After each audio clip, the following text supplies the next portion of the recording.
Welcome back to King 5. If you live south of Mount Rainier, maybe you felt yesterday's quake. It was a 3.4 magnitude near Randall. So that was just one notable earthquake. It wasn't the biggest, though. King 5's Glenn Farley tonight looks at the Rainier quakes, including one in particular in southwest Oregon near the coast. How big was that one, Glenn? Well, that was a pretty good jolt. The quake happened about 5:45 Friday evening, south of Coos Bay, a 4.5. That should get your attention, and it did for scientists. The coast of Washington and Oregon have something in common, a connection to a massive fault line which created giant earthquakes in the past and the expectation it will cause another in the future, a magnitude 9 plus. It happens when the plate making up the ocean floor, now locked to the North American continent, begins to move. And this coastal area is known as the subduction zone, which has been fairly quiet. This is a really interesting earthquake off the southern coast of Oregon. Between Port Orford and Coos Bay. Bill Steele is a seismologist with the Pacific Northwest Seismic Network based at the University of Washington. They're the ones tracking earthquakes in both states.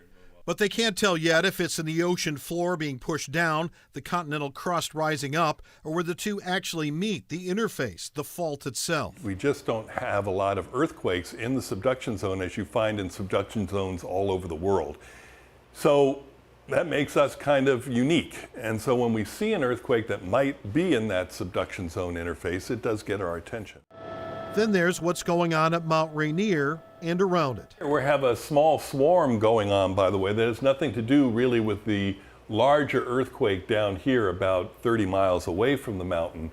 But that magnitude 3.4 south of Mount Rainier on Sunday is in a known fault zone, which has produced quakes capable of causing damage. This earthquake down here near Goat Rocks, we had a 5.5 earthquake down here in 1981 that really produced thousands of aftershocks.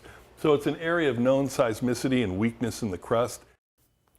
Then there was a 4.1 out in the ocean directly west of the northwest tip of Washington. Again, a reminder that the earth around here is really quite active. Should we be alarmed about these earthquakes? They say no, but the connection is, the fact is, it's the subduction zone, the Cascadia subduction zone, that will give us a 9.2 at some point, as it did 300 and almost 320 years ago. Question is, when does it happen again? Question is this a sign? You're saying probably not, but they are very, very interested in what this may mean, and they're going to do some more research on it. Okay, more recently, you've been doing stories on notable quakes on the east side. Are these connected with those? No, only in the sense that everything is under compression, so everything ties together, and we're going to be covering a lot more on this going forward. And all this, remember we showed you those plates locked together. Right. Well, that, can you imagine just sort of crunching everything together, and you get that. But we have so many faults around here. There are faults we don't know about clearly, and sort of there's a lot of snap, crackle, and pop around here. Not big earthquakes, these are all pretty small, but the 4.5 will definitely get your attention. Okay. Thanks. Absolutely. Thank you, Glenn.